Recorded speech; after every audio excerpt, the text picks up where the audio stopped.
Does hypergamy mean that all women are gold diggers? The term, gold digger, is a pejorative, used to describe a woman who basically just dates men for money in order to extract material value from them before moving on to the next, richer, guy. If you take the basic idea of hypergamy and stretch it to the extreme, then technically you could come to the place where you see all women as gold diggers. But it's important to understand that this isn't really a realistic viewpoint. Nor is it a particularly useful viewpoint to hold as a man. Yes, possessing material wealth and the ability to create wealth are important attraction markers for men, because women value safety and security. But this also doesn't mean that women only care about leveraging their beauty for free money. There are plenty of high-value women in the world who just want a man to love them, choose them first over other women, commit to them, and act in a trustworthy manner. These things may involve small elements of gaining advantages from his money, but that's rarely the primary objective or the focus for high-value women. Generally, women are a lot more interested in working toward a stable, secure relationship with a man they love, care for, and find attractive than they are with draining a man's bank account. But, with that being said, it also pays to be careful. Make sure that you vet partners well, and watch out for red flags that may indicate that the women you're seeing are only seeing you for the material benefits you provide. There are a lot of questions you should be asking yourself as you date women and vet them for value, such as: is she generally a good person? Is she kind to others? Does she take responsibility for herself, work hard, and continue to level up in her own life? Does she strive to be your peace, or is she constantly creating conflict? Unfortunately, there are some gold diggers out there, so be aware of them. If a woman seems far more preoccupied with your money, fancy dates, expensive dinners, and what you can buy her than with you as a person or as a man, that's generally a really bad sign, and ignoring it could lead to pain, misery, and financial ruin. It doesn't take a rocket scientist to understand that women continue to track their own mate value, as well as the mate value of their partner and all potential partners on the periphery. The mate switching hypothesis, which you read about above, discusses this in great detail, and I believe it gives the best explanation available for why women sometimes choose to leave one man to monkey branch to another.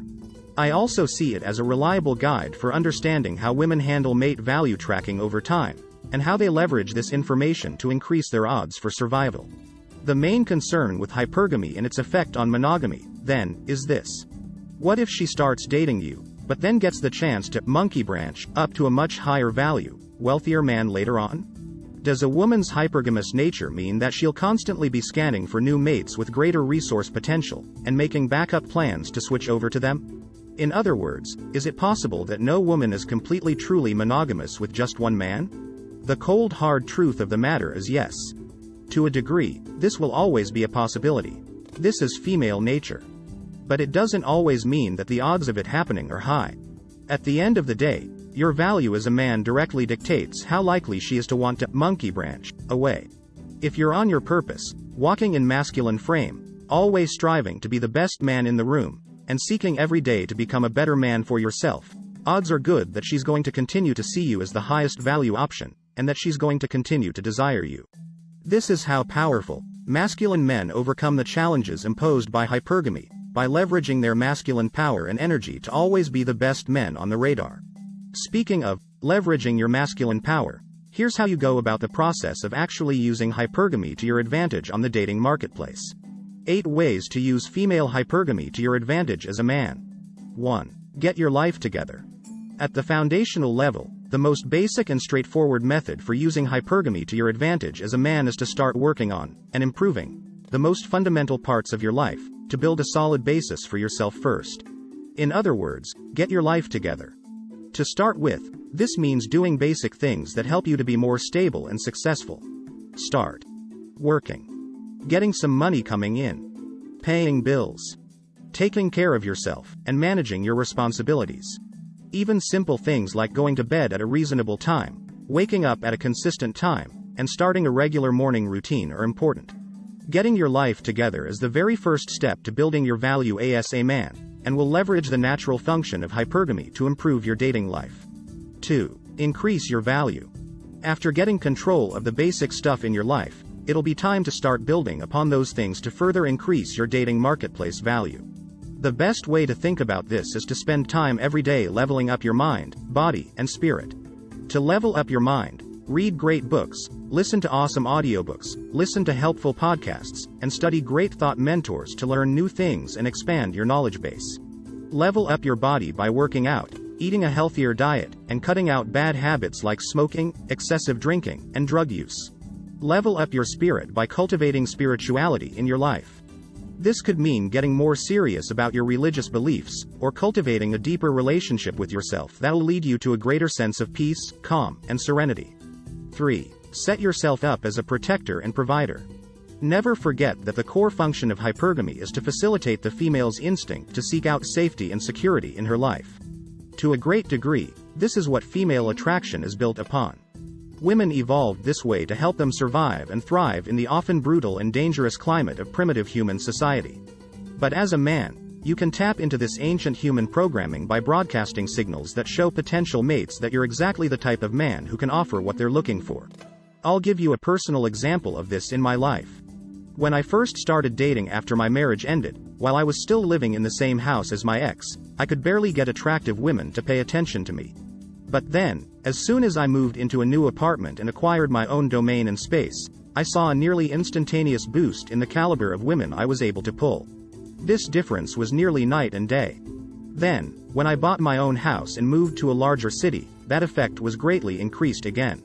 Every time I've upgraded my living quarters and domain, I've noticed that hotter women take me more seriously as a dating prospect.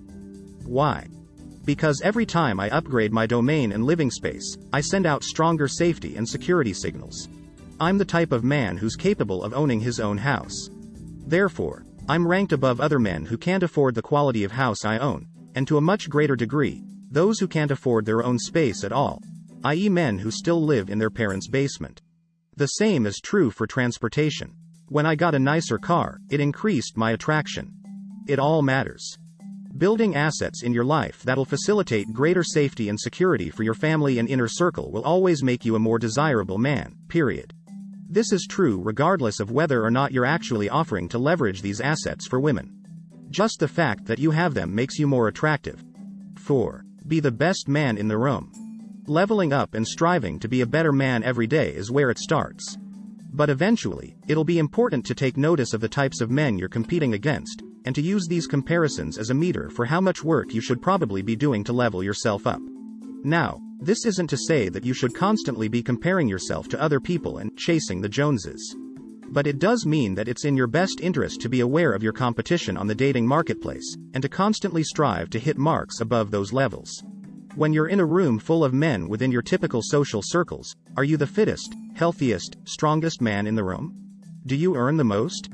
Do you have the best style? Are you the most confident man with the greatest social aptitude? Is your game better? Are you a man with a grand purpose, who understands his goals better than his competitors? Are you the most lethal and physically dangerous man in the room? These are all extremely important questions to ask yourself.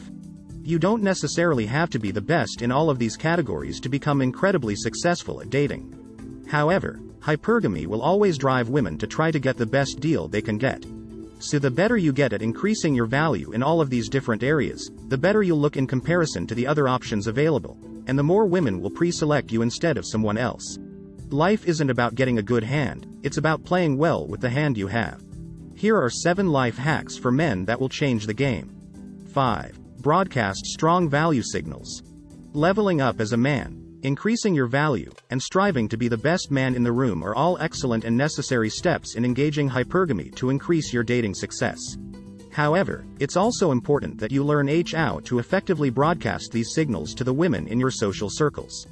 There's a fine art to this, and to a degree, every man will have to cultivate his own style. It's also important that you find a way to broadcast these signals organically without putting on a show acting arrogant, or coming across like you're just trying to impress people. For example, my technique for doing this is to share details about my goals, passions, and purpose with the women I'm interacting with. These are very organic things for me to talk about because I love talking about them. This also gives me a great opportunity to ask the women I'm engaging with about their passions, purpose, and goals as well. As I date and engage with women, I'm constantly vetting them and trying to find the highest value women to spend time with. So this all fits together and works for the benefit of all involved. This gives women the opportunity to broadcast their signals to me. Me the opportunity to broadcast my signals to them. And both of us the best chance of getting to know each other organically.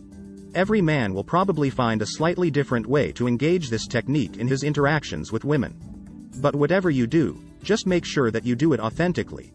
You definitely don't want to come across as the type of man who's just trying to impress women or gain unmerited attention. 6. Stop simping. Today, we live in a society where the vast majority of men thoughtlessly and senselessly give away tons of time and value by simping for women they'll never have a chance with. When men think of simping, they often think about giving women money or helping to pay their bills without getting anything in return. But it's crucially important to understand that it actually goes much deeper than this. Simping isn't just the act of giving a woman money. It's actually an overarching, inborn behavior pattern that we must break free from if we want to increase our value and broadcast strong attraction signals to women. Here are some examples of ways that men simp for women every day without even realizing it. Heart reacting to girls' pictures on Instagram. Watching porn. Paying for webcam models. Paying sex workers on OnlyFans. Constantly DMing women on social media who aren't enthusiastically responding to you and trying to spend time with you in the real world. Succumbing to onitis for a woman who isn't completely matching your effort. Spending any money on any woman whatsoever if it's motivated by the desire to either date or sleep with her when you're not getting regular sex from her. And endlessly swiping on dating profiles without getting any concrete results from your efforts. Some of these things may not seem so bad. But all of them involve spending your valuable time, resources, and value on women who aren't contributing to your real life in a real way. 7. Become a scarce commodity. Remember, hypergamy drives women to seek the best deal they can get on the dating marketplace. Think about collectibles. Which ones are the most valuable?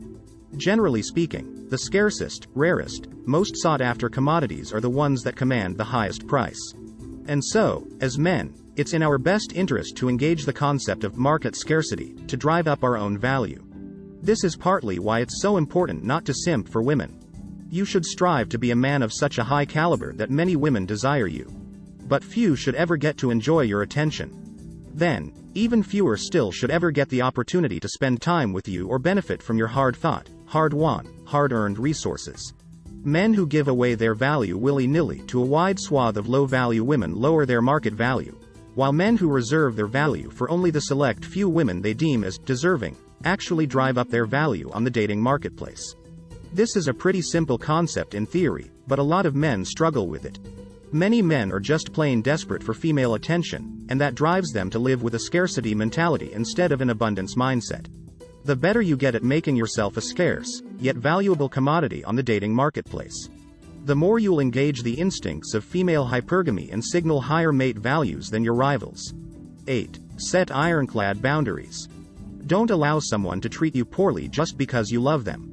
Another important rule to remember is that hypergamy drives women to want men who are better than them. And one of the best ways to use this to your advantage is to legitimately be better than her.